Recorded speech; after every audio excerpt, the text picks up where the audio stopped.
how bad are things really right now? Are they getting worse? Do we live in one of the most progressively negative situations the world's ever seen, or are things getting better? It feels like what we hear all the time from news and culture is just that things are bad, but is it possible that maybe while some things are bad, that things are getting better in general? And ultimately, how should this affect the way that we live our lives? Today we're going to talk about things like what is negative, what's positive, what the context has been in the scope of history, but also how do I live a life full of gratitude, peace, and contentment in a world swirling with negativity? If you want to hear more, tune in. Hey everybody, welcome to the Allison Park Leadership Podcast, where we have culture creating conversations. I'm Dave. And I'm Jeff, and we're so glad you're with us today. Again, we're father and son. We're both pastors on staff at Allison Park Church. And Dave's getting ready to make a big transition here. So headed to Jacksonville, Florida to plant a church in 2026. Give us a quick status update. How's it going, Dave? The last 3 weeks have been 7 a.m. until midnight work days for me. Okay, we hear the fatigue in your voice. I'm so tired. But today is the last day. We kind of have to, well, sort of. But it's the last day for the home listing. We're getting pictures today and be on the market hopefully this home weekend. Listing, not homeless, right? It sounded like you said the homeless thing. So you've been working on your house, getting ready to list it so that you can sell it. Move to Jacksonville. And then once it's sold, you move to Jacksonville. And not a whole lot else happens until that. Yeah, I mean, you know, hopefully after this week, we'll be moving into, you know, we're doing website development and, branding and all that kind of stuff. Okay. But again, if anybody's interested in being a part of the team in any kind of way, if you want to be part of our prayer team, we would love that. If you want to support financially, we'd love that. If you want to move down, take anybody that wants to Florida, move down. Yeah, absolutely. Yeah, and I know many people have come and asked, well, what happens when Dave moves? Are you guys going to keep the podcast? And we are. We're going to keep the podcast. We're looking at different formats, ways to do it. Maybe sometimes Dave will fly up here and we'll do in studio. Maybe sometimes we'll do some kind of tool that allows for us to be doing it at a distance. We also may change the name of the podcast since Dave won't be Allison Park anymore, although you're still always Allison Park, True. Dave. Yeah, so that's developments yet to come. We don't have any shout outs specifically for reviews today, do we? No, but gratitude to everybody who's been a part of this. So thank you for always being a part of our podcast family.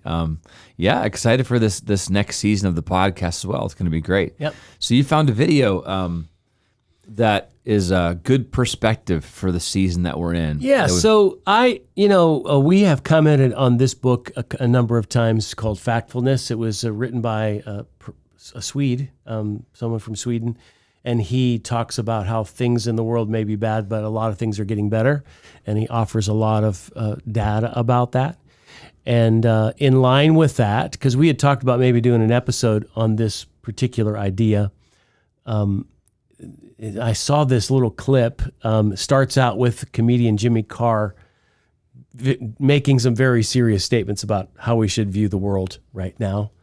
And then it shifts into another teaching video from an organization called PragerU, which gives good statistics that might be very surprising. And so we're going to make our way through this video. It's a longer video, but we may show some of it and pause and do some commentary, and we'll use this as sort of our guide for the discussion today. Love it. Yeah. So I guess the question is, of an episode is today. the world getting worse and worse, or is it getting better and better, or is it a mixture of both? Is kind of, I guess, the question we want to address. So let's go ahead and start with that little clip. You get used to how great your life is. No one had a hot shower until 50 years ago.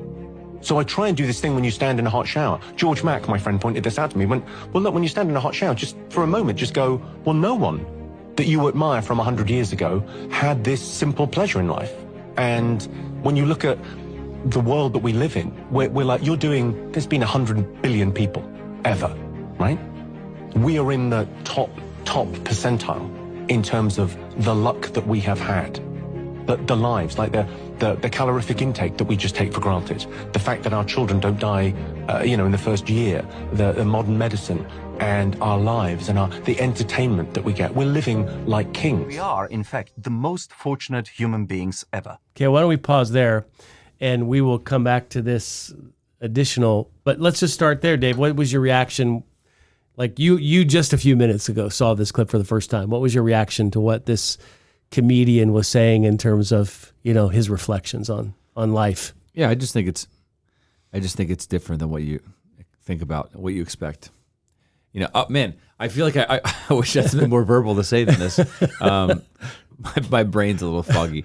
I think so. This is probably one of the things we'll maybe theme this out to be, but it makes me think like I don't think I'm grateful enough for what I do have. You know what I mean? Like, let alone America in comparison to places in the world that it's a little rougher to live in, but just even now versus 100 years ago or 50 years ago.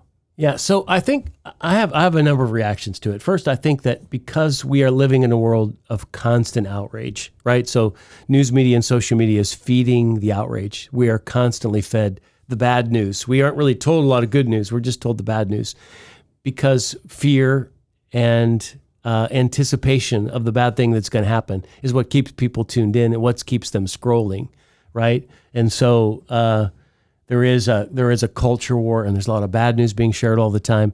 I think secondly, I think a lot of people in our era don't have a good understanding of historical perspective. True.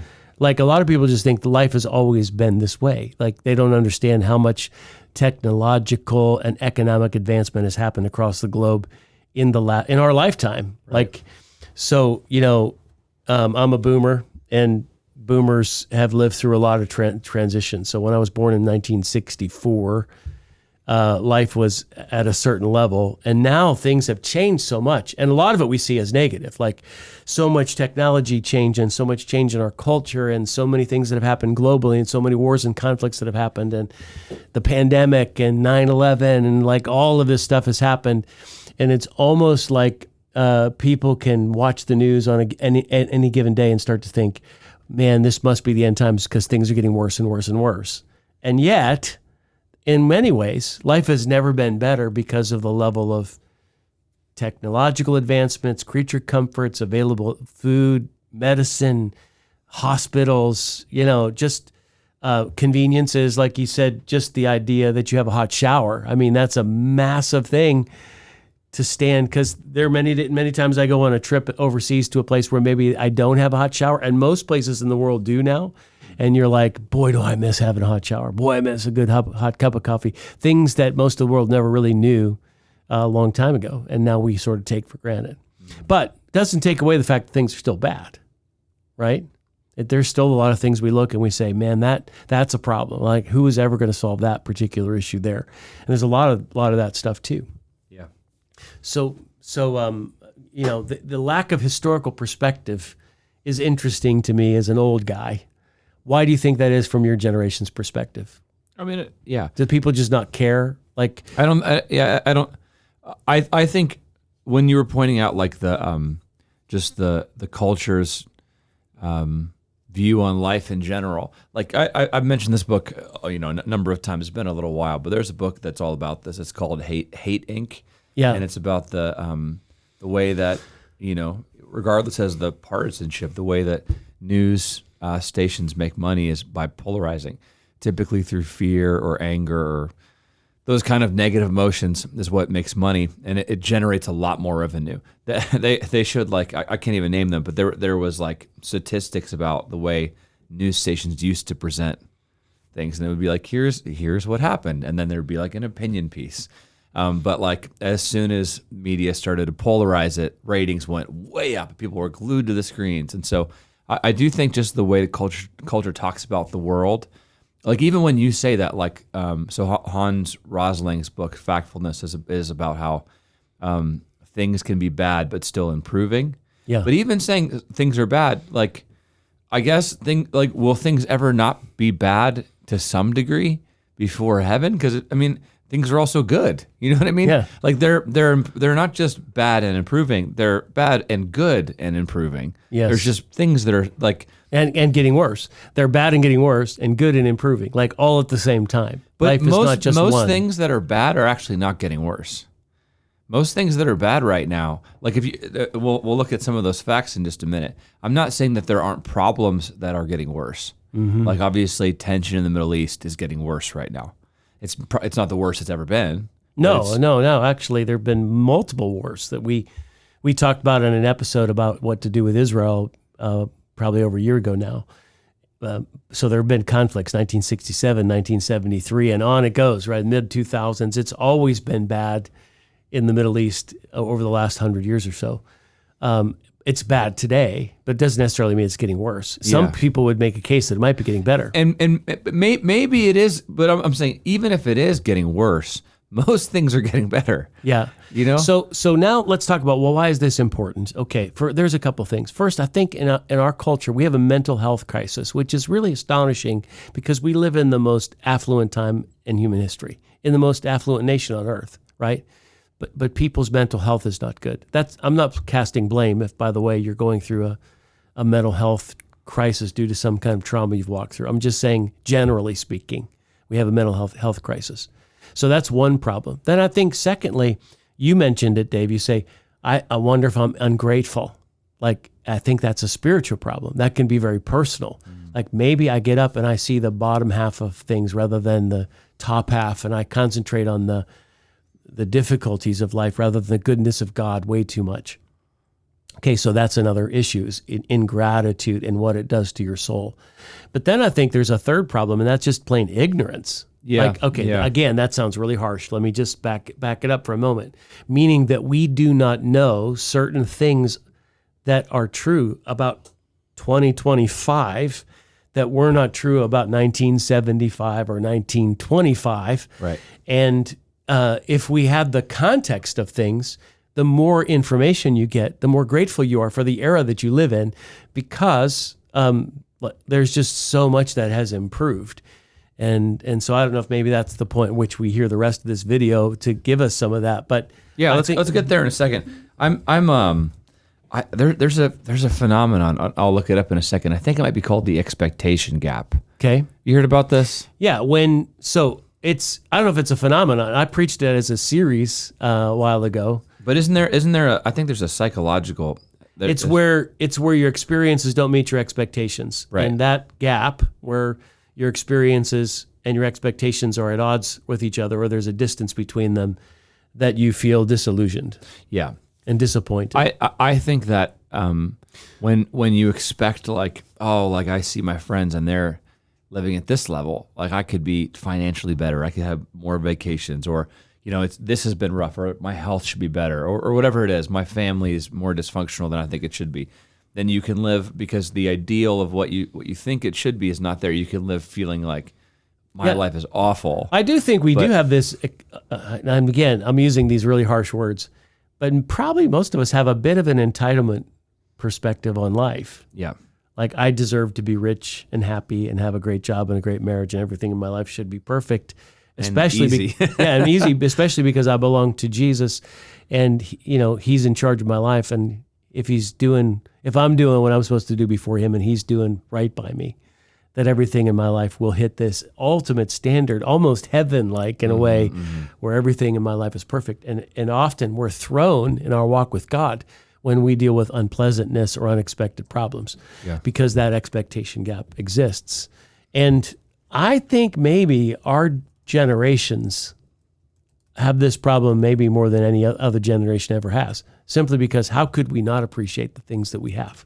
How could we not wake up every day and say, wow, is this cool to live at this time in history with all of these amenities and conveniences and blessings and benefits that exist, right? I mean, there's so many things that just are a part of our life now. Yeah. Let's just, we keep saying like, oh, things are getting better. Let's just watch a little bit more of this, and we can talk about a little more context. Yeah. How lucky are we? The late, great satirist P.J. O'Rourke summed it up in one word: dentistry. One could easily add electricity, air conditioning, and, lest we forget, indoor plumbing. Louis XIV's magnificent Palace of Versailles had no proper waste facilities. People relieved themselves where they stood, in hallways, behind curtains, and in the gardens. One contemporary observer noted that Versailles was the receptacle of all of humanity's horrors. The passageways, corridors, and courtyards are filled with urine and fecal matter. This is Louis XIV we are talking about, maybe the richest man on earth at the time. Ask yourself, This question: would you prefer to live in a studio apartment with electricity, a window air conditioner, and indoor plumbing, or a Versailles palace with none of these things? In 19th century Okay, London... stop there for a minute.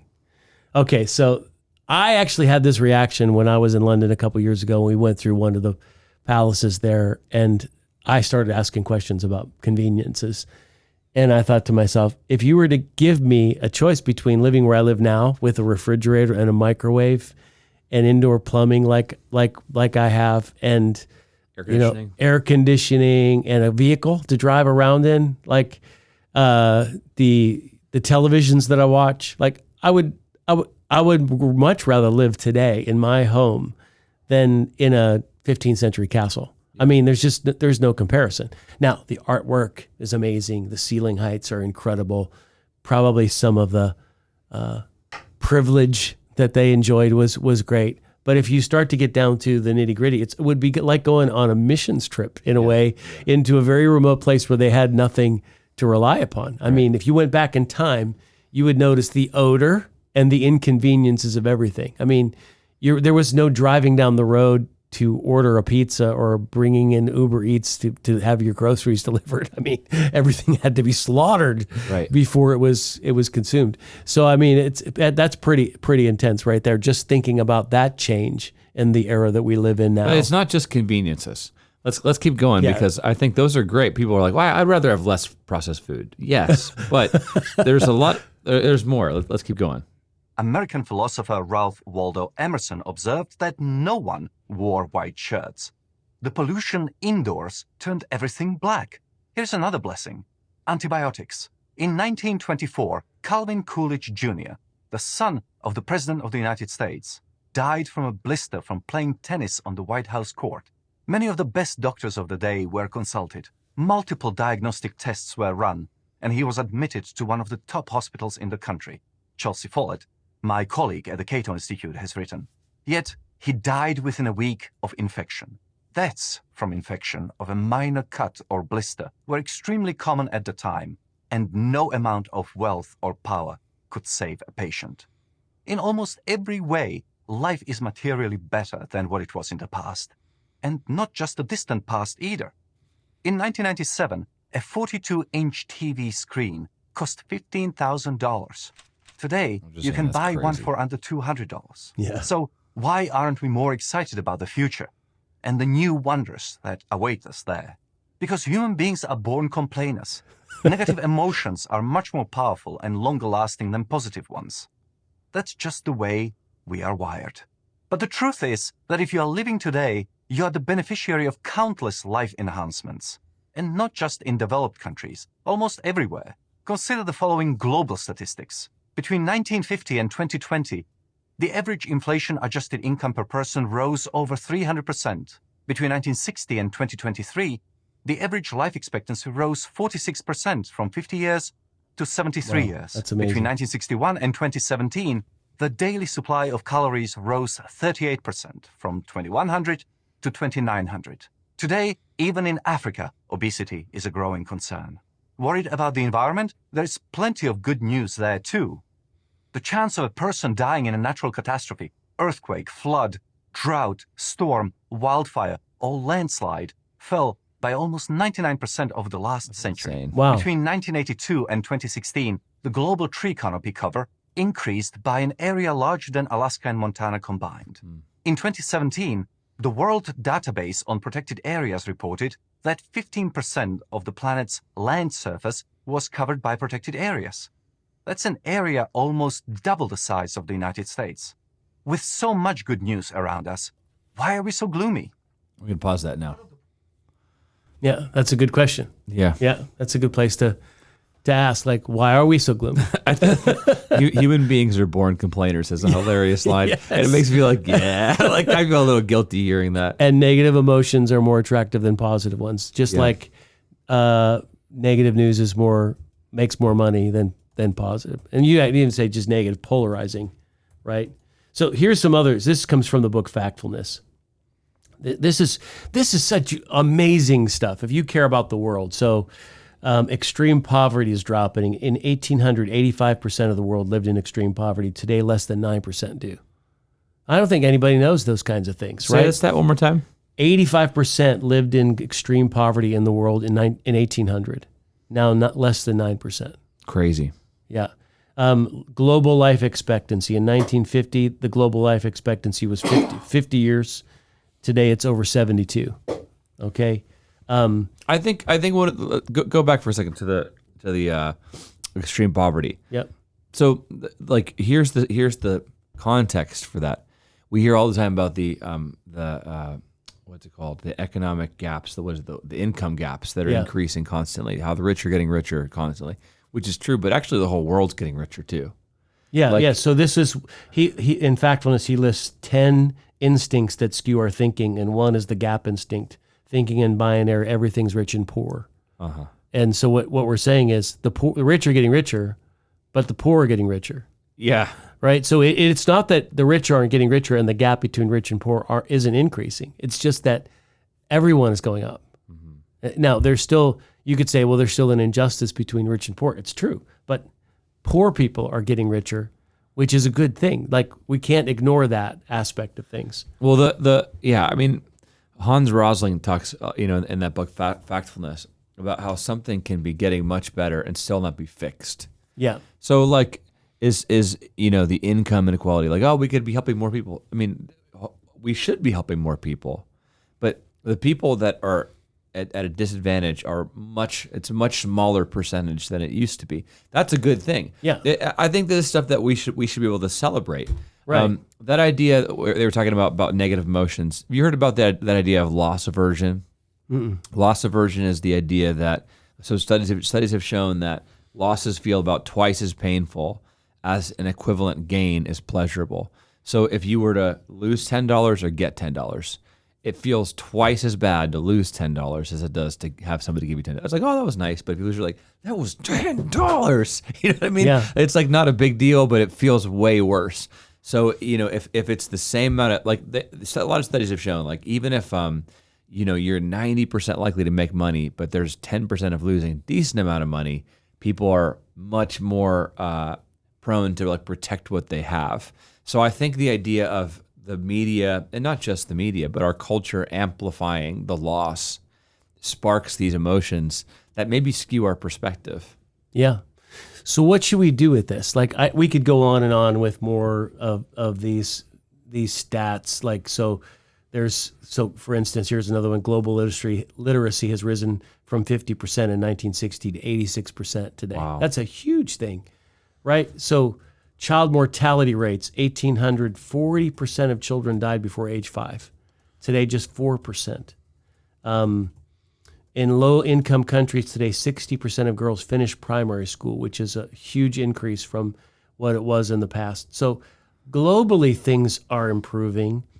Personally, when it comes to conveniences and medical advancements and things, like the little story about the blister that killed the president's son. Insane.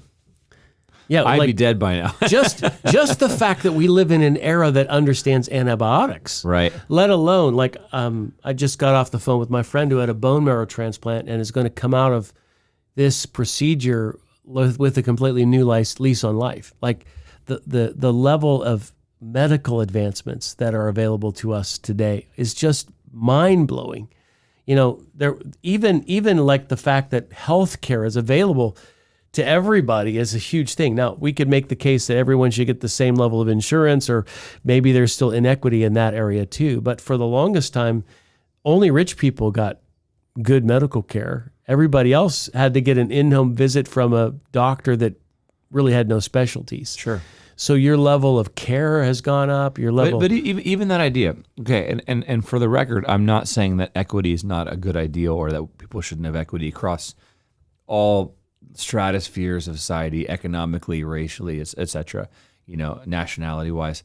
But if until there's comparative equity, or meaning like people are, it's not just like equal opportunity. It's people have equal amount of stuff. If we're like, in terms of, not just things. You understand what I'm saying, though? yes. If Opportunities and yes, yeah.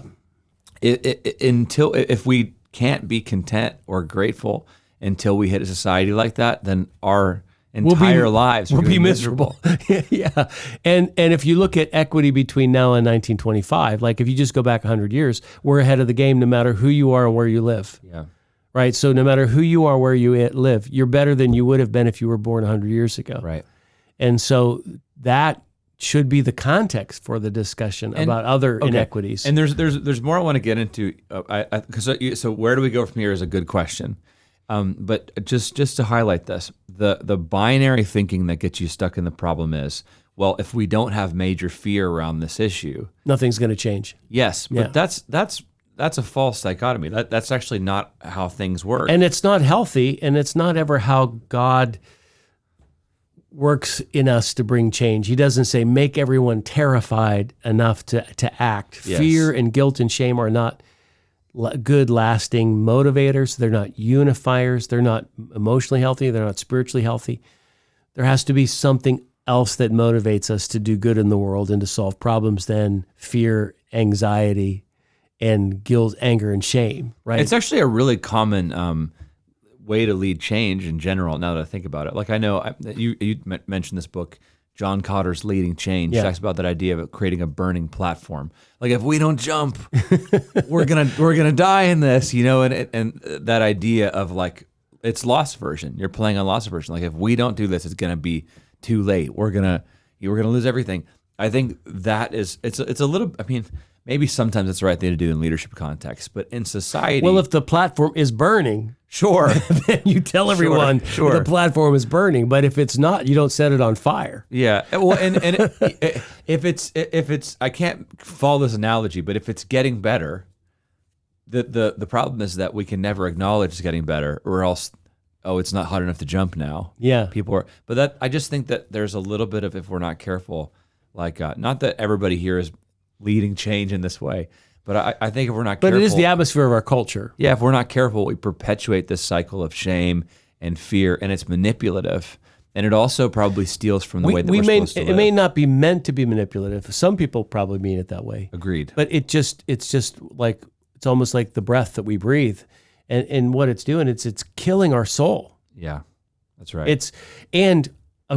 I think probably one day we'll stand before God and we'll have to give an account for the fact that we live in an era of such blessing and prosperity, but we were ungrateful for it. And we didn't necessarily see it from the right perspective. Because I imagine God must be sometimes looking down from his throne and thinking to himself, what? Yeah. You're complaining about that now? Like, come on. Like, there's just so much that I think we overlook. When I watched this video, I felt like I needed to repent. Like, God, forgive me. I'm so sorry. I look at the minutia of what I don't have, and not the enormous mountain of evidence of the things that I do have, and I need to live in light of. So here's what God has provided into our lives, right? Yeah, it's July 1st on the today 2nd. Yeah, it's July 2nd, date of recording. I'm sure it'll be released a week later or whatever. But if you're listening to this when it drops, it's the middle of the summer, 2025. I'm just wondering, like, how could we begin to shift and adjust our perspective to make this like a summer of gratitude? That's a good thought. Because I think like, especially in the part of the world we live now, Pittsburgh.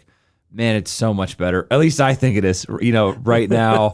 Well, now the heat for parts of the day. Yeah, for parts of the day. Till the thunderstorm. Then hits. whenever it's like, it's negative 10 degrees, and like, I mean, it's great right now. And I think like now is the time to appreciate it. We always should, but appreciate what God's given us and begin to adjust our perspective.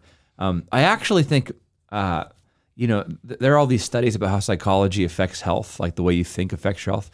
Even just shifting towards gratitude, that's an effective form of medicine. Like laughter is an effective medicine, but gratitude is as well. Hope is an effective form of medicine. I think our health would get better. I think our relationships would get better. I think our relationship with God would be richer. Our church community would be better. So how could we turn the current atmosphere we live in into a summer of gratitude to shift this? So we actually did this. So Wednesday mornings we have staff prayer, and Pastor Greg Jacobs from our Butler campus led it this morning. And he did something that I have taught often, that I practice often. He said to us, let's take the next 3 to 5 minutes, and I want you to write down or say out loud to God in your own private prayer time 30 things you're thankful for. 30 takes 5 I can come up with quick. 10, not that hard. 15, it's pretty much in my wheelhouse. But once you get past that, then you have to sort of search a little bit. So it was, what am I thankful for? This is something that I regularly practice during my prayer time every morning as I get into a season of Thanksgiving, and I force myself to come up with 30 new things that I wasn't thinking about before that I should be thankful for. And I think that's a really helpful thing to do. Another thing to do would be every time you use some modern convenience, pause and give thanks to God. Like you get out of the shower, like Jimmy Carr was saying. You say, thank you, God, for this shower. Like, what do they still stop and smell the roses? The little things. When you pop the food in the microwave, thank you, God, for this microwave. When you get in the car and you turn the key, you say, thank God, I have this car to drive, you sit down and you have your meal. This is actually what praying before a meal is really all about. Thank you, God, that I have this food. For many people, it's a perfunctory religious ritual to pray before you eat. Mm-hmm. But technically, the way that originates is that when you had food, you sat down and you said, thank you, God, I have this food to eat. Like it's designed to be an exercise in gratitude. Yeah. I don't think the food so much needs blessed. Sure. We need to be thankful for it. That's what it is, right? I think here's the other thing that I think maybe helps just as much. So those are good disciplines and practice to be intentional to insert gratitude. I think practices of becoming aware of where ingratitude is, or where, like, let's say things aren't meeting our expectations, like just personal examples, like, sleep has been just the last couple of weeks. Like we've been on lower sleep because we've had to be. It's it's just been a very intense season for us. I found myself some mornings because I'm tired and lower energy, like just in a mood, and I'm like, it almost feels like an injustice. Like I'm the one staying up that late. You know what I mean? I'm the one like driving the speed that we're trying to get our house on the market, but because I got to bed later than I wanted to, maybe my kids woke up in the middle of the night. I'm so frustrated, or I get into, if I'm getting into a small disagreement with Sarah, we're fighting about something stupid. I just think like the practice of like, man, like I'm gonna choose to be thankful. Like for anything, you could always find something that could be better about it, whether it's your spouse or your kids or your house or your job, or you could choose to see the things about that thing that are amazing. Like, who was it? I know you preach about this a lot, but that had the phrase like, "What you appreciates." Yeah. Right. Yeah. Right. And what you depreciates. And in terms of in value to you, Mm-hmm. like obviously value in some degree is in the eye of the beholder.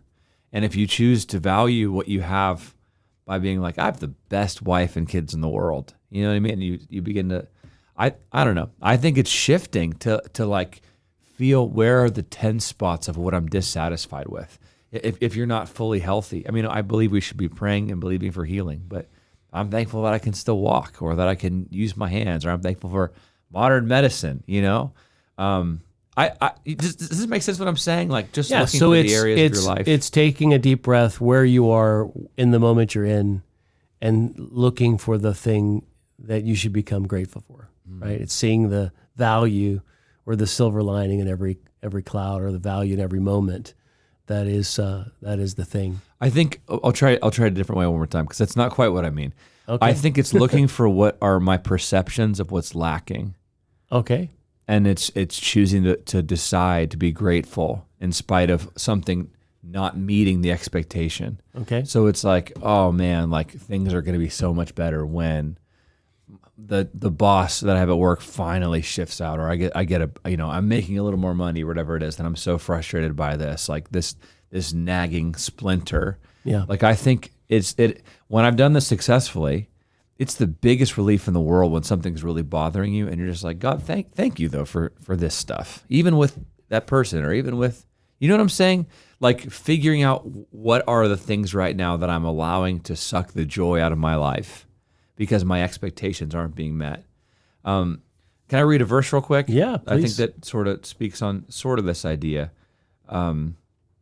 So Hebrews 13, verses 5 and 6, it says this, your life should be free from the love of money. Be satisfied with what you have, for he himself, this is Jesus said, I will never leave you nor forsake you.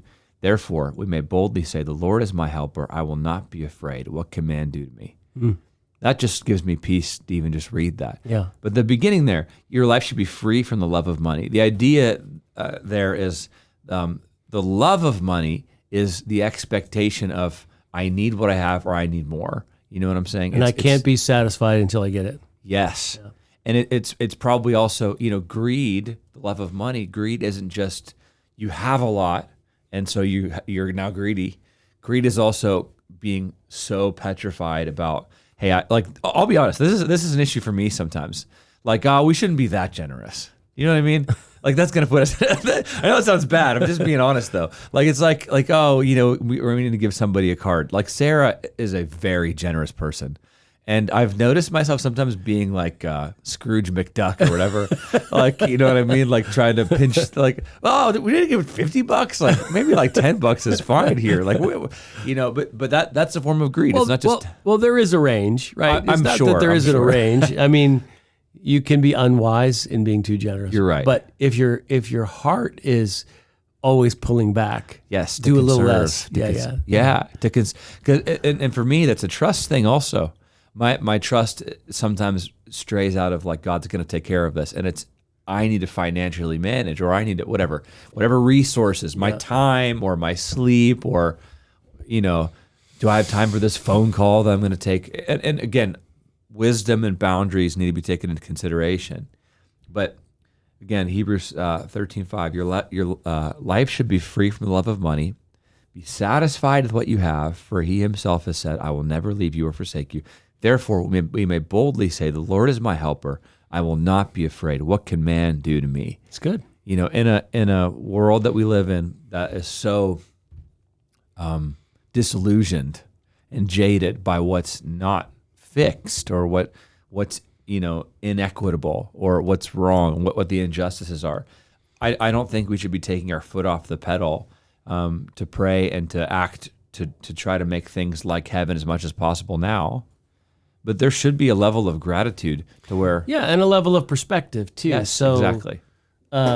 Jesus, I forget what chapter it is now, Dave, but he was responding to an interaction with some people who were putting to the test, and he said, life does not consist in the abundance of your possessions. And I always like to counter that. It actually consists in the abundance of your heart. Yeah, that's right. So if you have an abundant heart, which is, described in the verses that you read, what does it mean to have an abundant heart? It means a heart that's filled with gratitude.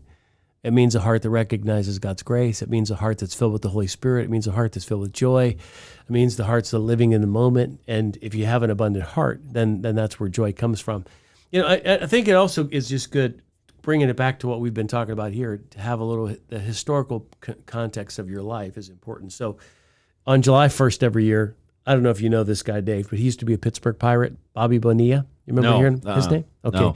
So he was a Pirate in the era of Andy Van Slyke and Barry Bonds and the early 1990s, which was the last time the Pirates were almost in the World Series. Right around when I was born. Yeah, okay, 91. early 90s. Yeah. Bobby Bonilla was traded to the Mets and got this exorbitant contract with the Mets. And he had 6 years left, and they wanted to get rid of him. And so they had to make salary cap room for him. And so they wanted to clear out his contract. And they decided to pay him off by giving him a deferred contract where every year for 35 years, he would get $1.3 million on July 1st, all the way to 2035. So Bobby Bonilla hasn't been playing baseball for 20 years. But yesterday, July 1st, he got a check for $1.3 million. I was walking with Mom and I was thinking to myself, what would it be like just to get one of those checks? Like one time, someone say it's July 1st, here's your $1.3 million. Like he made himself a really good agreement. But if you were to talk to Calvin Coolidge in 1925, he would think, what would it be like to actually live in an era with antibiotics? My son would still be alive. Yeah. You know what I mean? Like, right. if we have a context for where we are and what we have, And we don't see it always as we're lacking something, but we see it as that we've been given a lot, more than we deserve. Then we live in a grateful perspective, right? So everything's a matter of context, and because we live in the top percentage of people on earth, even in 2025, if you live in America, wherever you live, whatever's going on in your life, you're better off than people who live in Burundi, right? Yeah, because right. Burundi's the third poorest place on earth. So I just think we need that context too, to be constantly reminding ourselves, I'm more blessed than I realize, I'm more blessed than I deserve, and I need to be thankful for what God's placed in my life. Okay, so let's build out our summer of gratitude idea. Okay? So what are daily habits and practices? So the daily 30, right? Get up and thank God for 30 things. That would be one thing to do. Every moment that you use a convenience, thank God for it. Pause and thank God for it.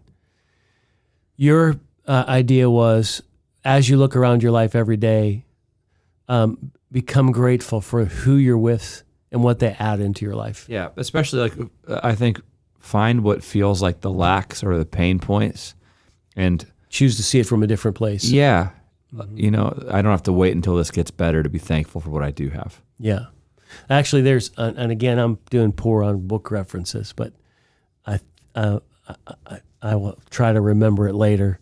But they say that couples that are the happiest are those who look at each other with rose-colored glasses. Yeah. And you could Google this, probably you'll find this if somebody wants to look this up. If you tend to exaggerate your partner's positive qualities, because what happens in marriages that start to deteriorate is we exaggerate their negative qualities. That's right. But if you exaggerate their positive quality and you look at your spouse through rose-colored glasses, even though everyone else looks at them and think, what are you talking about? She's not like that at all, or he's not like that at all. Okay, you will be happier if you live in a positive delusion than if you live in a true reality. Now, that's not to say that you walk around in a purposeful delusion, but when it comes to relationships, it's better to see your partner through the eyes of vision than it is to see them through the eyes of their worst moments. Yeah, I think there was a study done by John Gottman. That's what it was. Yeah, Gottman Institute. Yeah, that did the 4 horsemen of the apocalypse for marriages. Yes. Criticism, contempt, defensiveness, and stonewalling. And he was the one that talked about how marriages that see each other through rose-colored glasses are much happier. Yeah. Because they become what you see them as to you. You know? Right. That I think it's beautiful. Yeah. Because if you look at the world that way, I think that also helps. Not that you live in denial. We're not saying live in denial. We're not saying stop acting on the things that you need to act on to make the world or your family or your life a better place. Like get on the scale and you say, oh, I'm skinny, kind of a thing. Like there's a certain limit to what positive confession can do in your life. But I think that's a very powerful thing. I absolutely do as well. There's a song that's do you know the artist Forrest Frank? No. He's like a kind of a trendy artist right now. He's a Christian artist. He has a song that's called Nothing Else. I'm not sure if we could play this on the outro, Matt. I'm not sure if we get in copyright trouble, but if we could, we should. Okay, he says no. He says no, we can't. Then you can listen to it yourself. But for Summer of Gratitude, that's been one of the theme songs for me and Sarah. Are you already in a Summer of Gratitude going into this? It's not branded like that. Okay, but now it is, huh? Yeah, now it is. Yeah, I came up with that. Yeah, it's I think like songs like he just talks about like part one of the lines is I've got my family, Jesus, and my health, and if I've got all that, I really don't need nothing else. That's how like the song goes, and I love that perspective. Yeah. I think I just want to live a life that's free from offense, that's free from that I don't even know what we call it, the expectation gap, that's free from the heaviness. And I just want to live this summer, especially thankful for all that God's given me with the right context. Yes, obviously we're still working for justice. We're working for improvement, equity, all this different stuff. We're working to bring the kingdom. But I just want to, I want to live a life that's thankful the way that we're supposed to be. Here's what it says in Philippians chapter 2, verse 14. Do everything without grumbling or arguing so that you may become blameless and pure, children of God without fault in a warped and crooked generation. So that's a good combination. Live with gratitude rather than complaining, even though you live in a warped and corrupt generation. In the midst of it all, still do that. Then the next phrase, you will shine among them like stars in the sky as you hold firmly to the word of life. And then I'll be able to boast on that day of Christ that I did not run or labor in vain. That's the world is complaining and living in fear and dread, but those of us who follow Jesus, even in a warped and corrupt generation, should live without grumbling and complaining, instead being grateful for Producer what he's Matt done. wanted me to throw something in here that I Okay. can. We read a book in our men's group, and can't think of what the name was. I had a flag on a beach on it. Yeah. Why do I do what I don't want to do? Something like that by J.P. Pokluda. I don't know if you know that guy is. Yeah. Anyway, and he had this point that we really liked in it. We were discussing this about if you notice what you tend to complain about the most is it tends to show the area of greatest entitlement. Ooh. Like if I'm entitled to being treated differently. I'm entitled to. Man, that's intense. I think that's what I was trying to get at is figuring out what am I currently complaining about? What's the expectation gap? What am I? So that would be entitled the to? next thing in the summer of gratitude. Listen to yourself. Yes. Complain, because that will reveal your greatest entitlement. That was what I was trying to get at. And JP just said it way better than me. And then repent Yeah. of that entitlement and shift your heart into a place of gratitude. Exactly. Yeah. Yeah, exactly. So that goes way deeper than 30 things to be grateful for. And pause and thank God for the fact that we live in 2025. It's like, hear yourself. yes. Hear what's coming out of your even lips. your mental monologue. Oh, man. That's good. Yeah. Like you're like, oh, this is so frustrating. Wow. Yeah. I think we maybe just need to leave it on that note, Dave, because that hit really, I felt that in the chest, like conviction. Oof. Good stuff. All right. Yes. Well, I'm grateful for the show that we're going to continue doing, and also for people that are part of the show that are listening right now. Thank you for being a part. And we would really be grateful if you could help us to spread the word. You can do a number of things for this. You can leave a 5-star review. You can like and subscribe if it's on YouTube. Share this with a friend. Whatever you want to do, all of it's helpful to us, and we would appreciate 2 minutes just to spread the word to help us. I feel like spread the Summer word. of Gratitude needs a t-shirt, Dave. Maybe. I'm not the one to design it though. Producer Matt, maybe we... Unless you want a stock Canva t-shirt. Yeah. Good stuff. Hey, well, we are so glad you chose to join us. Hope you enjoy the beginning of your summer of gratitude. We'll see you guys next time.